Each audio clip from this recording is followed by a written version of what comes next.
Hey all, Fuzzy here again with another currency making video. This one's looking at deli farming in tropical islands, and it is definitely back and probably better than ever now that it's a Turn's End map and we've got Delirium on the map device. So what is the strategy and how much money can it make us? The strategy is simply to use the Delirium nodes in Turn's End along with the map device and a really long linear map to make the most out of the passive node we're taking called Greater Forces. So for those new to Delirium mirrors, in simple terms, when you run through a mirror, the map becomes delirious. The further you get from the mirror, the more effect Delirium has on you. What this means is you'll get more splinter drops, but the mobs are much tankier and much more dangerous. And that's why Greater Forces is so good for this map, as the delirious effect increases 50% faster with the distance, and we're going a long way away from the mirror. By the time you get to the boss, the effect of Delirium on us is huge, as can be seen how tanky the mobs are in the clips. What this means is if you've got a character that can get to the end of the map and kill the boss and its minions, you're going to drop a huge amount of Delirium splinters.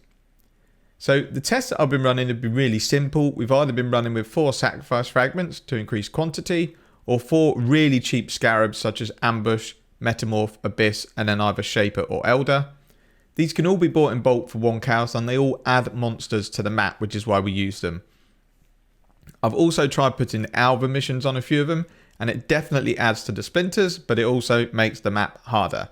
However, I've worked out a good tactic for this if your character is like mine and not really ideal for this content. The issue with Alva is that you've got to stop halfway through a map, talk to her, and then wait for the portal to spawn and jump in. If you're getting swarmed by mobs, you can't really do this. On average, Alva's adding 10 to 20 splinters per map for me. In regards to scarabs, you will get more splinters drop with better scarabs, but then it adds cost to the map. And simulacrums only go for about 1x. So if you're adding, 5, 10, 20, 30 chaos per map, you need to get those splinter returns up. Essentially, each chaos we spend on a map, we need to drop just over 3 splinters to break even. So putting something like a polished breach, for example, which costs around 5 chaos, we need to drop 15 to 16 extra splinters to even break even. Now there's a juice version that you're seeing in the background, and to run it you run blight, breach, legion, and then something else that adds mobs, so either shaper, elder, abyss, strongbox.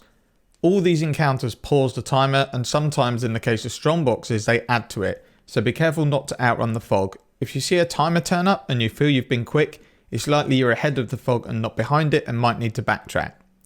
Now to start getting, I imagine what would be 150 plus splinters from a map. To complete all of these, you need a mega beefed character. The footage in the background is me trying on my lightning strike character, which is pretty well geared, but I failed miserably in 2 of the Alva, and the blight one absolutely decimated me. Because these things spawned in the second half when we're deep into Delirium, I just couldn't do enough damage to the mobs to keep them away in blight, and with Alva I couldn't kill quick enough to get past the timer. But even with failing these 3 encounters, I still got 111 splinters to drop from the map. So I can imagine if you can clear these encounters and the map, you should be looking at around 150 splinters. Now the cost to run the map was 32C in total. So if you were able to get, let's say, half a simulacrum worth of splinters from 1 map, then that would be around 50C profit every 2 maps. And obviously a simulacrum that you're selling every 2 maps. Now this is my goal. I was a bit unsure where to go with my character and whether to beef it some more. But I do want to get this character pushing this sort of content. So my goal is to now knuckle down hard. I've got 50 or 60x that I can spend. I want to make sure that this character can clear these maps. So let's park this juiced tactic for now, and I'll hopefully come back to it once my character can actually tackle it. And then we'll go back to a method that more suits my character. So now on to how to use Alva without dying. What you will find with the Turn's End node is that you get a lot of time at the end of the map if you've gone at a decent pace.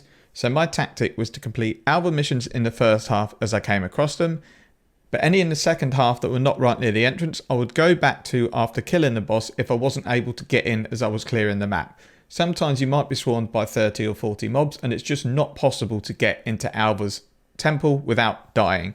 So what I would do is drag those mobs with me to the boss, kill them and the boss, and then go back and do Alva.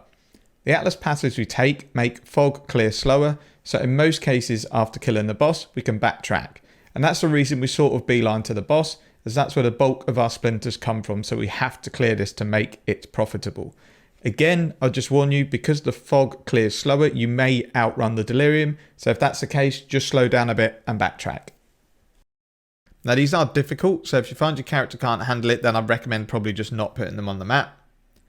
The best way to test if your character is ready is really just stick in a rare tropical islands map and put on delirium. See if you can get to the boss comfortably and kill the boss and the minions whilst you've got around 6 levels of rewards. If you can do that, then you should be okay. If you find it just takes too long to kill the boss or your character keeps dying, you might need to level your character up a bit more.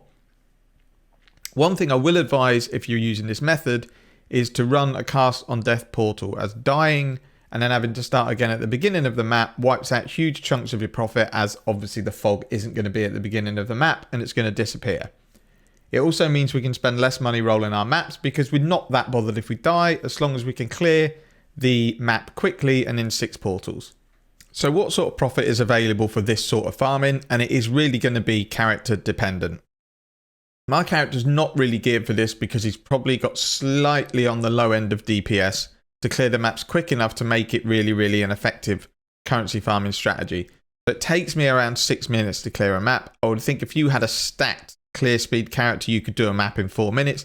That then makes you profit really good. You would be sort of 2 to 3 exalts an hour easily. Because I'm taking 6 minutes to run a map, in an hour I netted 350 chaos. And then when we deduct the scarabs, the deli mod, and then sextants, I was left with 165 chaos from an hour. So not an incredible amount, sort of 1.4 exalts, but this character is far from ideal for doing this content. However, I did really enjoy it. You've got potential to drop very expensive unique cluster jewels from delirium bosses. You've also got potential, if you get something like scarabs as a reward type, you could end up with loads of them. So you could end up with 100 chaos from a map just from the rewards from delirium, not including the splinters. You're going to get deli orbs drop. You're just going to get lots of stuff drop that sells, is the good thing about this strategy. And as you build up your simulacrums, you just put them for sale. They sell for around an X, and then you move on, or you run them yourself and take the chance. Overall, I think this is probably potentially a huge profit maker, but I think it needs an expensive character to actually get the most out of it. So that was really the quick testing that I've done for delirium. 100% viable strategy, fun, nets a lot of money. Going to look for another region to look at next. Not sure what it is yet. If you've got any ideas, leave them in the comments. Until next time, thanks for watching and see you in the next video.